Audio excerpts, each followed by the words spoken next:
team's performance, but also strengthens the connection between the team and the broader community. 3, increase satisfaction.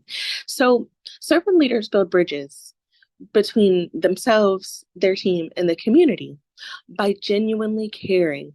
And the key word here is genuinely, by genuinely caring about the needs and the growth of their team, by providing mentorship, guidance, and opportunities for both personal and professional development. The service leader creates a positive and fulfilling experience for their team members. This in turn increases their satisfaction and overall well being while fostering a stronger connection between the team and the community that team serves. 4, stronger relationships. So the servant leaders recognize the importance of building bridges between themselves, their team, and the community through strong relationships by fostering a culture of empathy, respect, collaboration, tongue-tied. By fostering a culture of empathy, respect, and collaboration, the servant leader strengthens the bonds between their team and the community. This leads to greater trust, cooperation, and creating a united front between the team, the leader, and the community. 5, long-term success. So the servant leader focuses on building bridges by prioritizing their long-term goals, by prioritizing long-term goals and sustainable growth for themselves, for the team, and for the community. By making ethical decisions and building trust and credibility within the teams, within the teams and the communities, the servant leader lays a solid foundation for longevity and long-term success. This creates a positive reputation for the team, and it fosters a thriving environment that benefits both the team and the community in the long run. So by adopting the principles of servant leadership, teams and communities can build bridges that foster growth, collaboration, and overall long-term success. The strong connection between your personal team and the community creates a mutually beneficial relationship, ensuring that both sides thrive and achieve their goals. So this brings us to the wider application. So let's say you truly possess an unwavering determination and commitment to undertake a fundamental restructuring of your business in order to fully embrace and apply tongue-tied again, to fully embrace, apply, and embody the principles of servant leadership. So where do you begin and what are the most important steps to take? This is a 10-part blueprint to restructure a business as a servant leader. 1, embrace the servant leadership principles.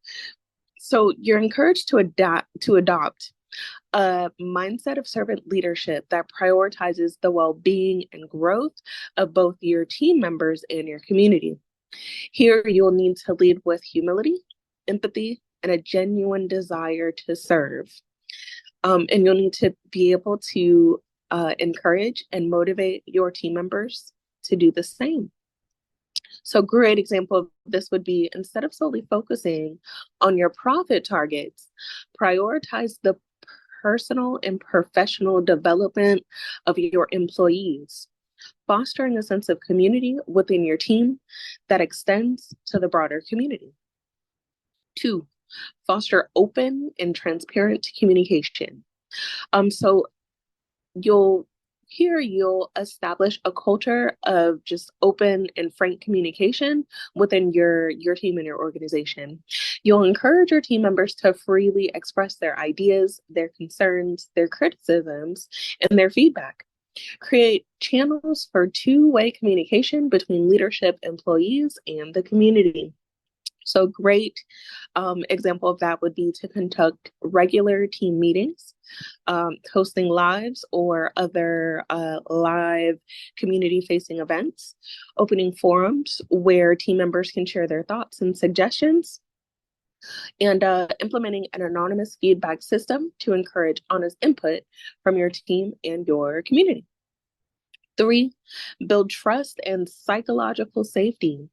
So your goal here is to create an environment where your team members feel safe to take risks, to voice their opinions, and to make mistakes without fear of negative consequences or blowback.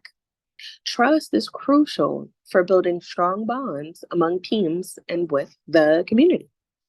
A great example of that would be encouraging your leaders, or I guess like your direct reports and managers, to be approachable, supportive, and transparent in their decision making process.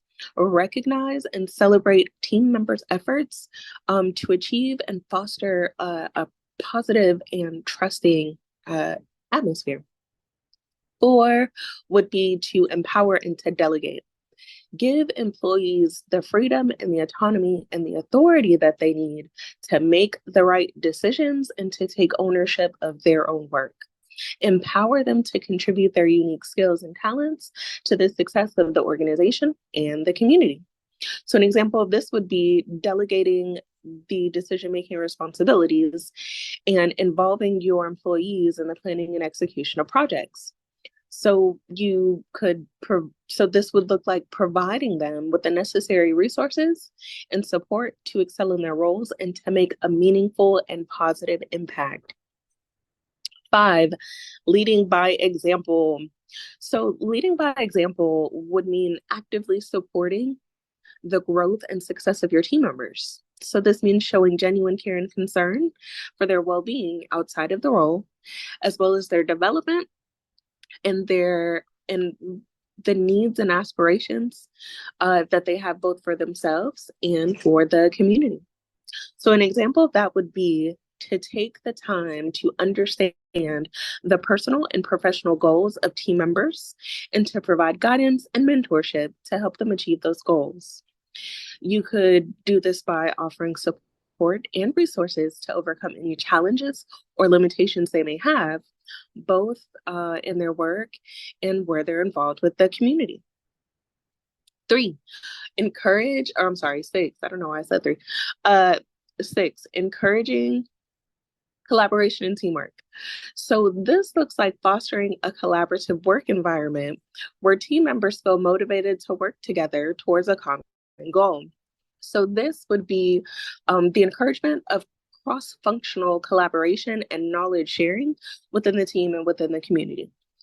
So a great example of this would be to implement team building activities, or workshops, or projects that require collaboration and cooperation among the team members.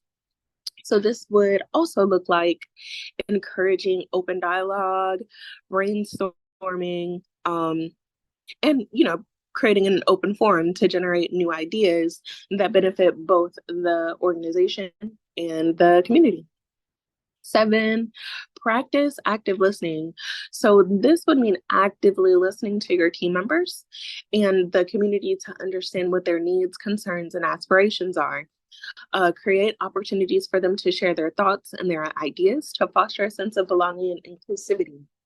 This is where I like to interject that no one person is a mind reader. You never really know what the desires of your team members or your community is. So that's why it's so important to keep an open line of communication, be it through your comments, emails, or an anonymous system for them to communicate to you what it is they need out of the community. An example of this would be conducting regular feedback sessions, one-on-one meetings, or surveys to gather insights from team members and the community. And then show them that you're listening by acting on the feedback and demonstrate that their opinions are valued and taken into consideration as you serve them. 8, foster a culture of continuous learning. So this means encouraging a growth mindset and providing opportunities for them to learn and to develop, alongside your team. You would support individuals in their pursuit for knowledge and skills to enhance their performance and to make a positive impact. An example of this would be to offer training programs, workshops, and access to resources that align with your employees' professional goals and community needs. And this also looks like encouraging your employees to share their learnings with the team and to engage in community initiatives that promote a similar kind of learning and growth. 9 is serve the community. Sounds pretty simple. So this would mean extending yourself or extending your approach beyond the organization and actively contributing to the betterment of the community. Engage in socially responsible initiatives and support causes that resonate with your team and the things that your community actually values. So an example of this would be to organize volunteer activities, fundraisers, or partnerships with local organizations to make a positive impact in the community. This also would look like encouraging your employees to actively participate and contribute their skills and time for the betterment of the community. And number 10, last but not least, measure and celebrate your impact. So this means establishing metrics to measure the impact of your servant leadership practices on team performance, job satisfaction, and in community engagement. Celebrate your achievements and milestones to reinforce the importance of building strong bonds among teams and with the community. So an example of this would be to track employee engagement, team engagement, and their satisfaction levels overall through surveys and feedback sessions. You would measure community impact as well through metrics such as customer satisfaction, community partnerships, and participation in your social initiatives. So celebrate the positive outcomes and recognize the collective efforts of both your team and the community. So by implementing this 10-part blueprint, you can restructure your business as a servant leadership business, fostering strong bonds among teams and building meaningful connections with the community. This approach will create a culture of trust, collaboration, and empowerment, leading to enhanced team performance and positive impact on the community. So, in conclusion, the team and community leadership model emphasizes the importance of prioritizing the needs and well beings of others. This approach to leadership fosters a collaborative and inclusive environment where all members feel valued and supported. Instead of focusing solely on individual goals and achievements,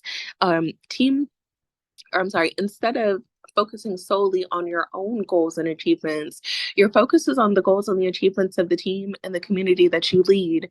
And you do this by active listening, through empowerment, and through serving your team in a way that enables them to thrive and to contribute to the collective success of the community.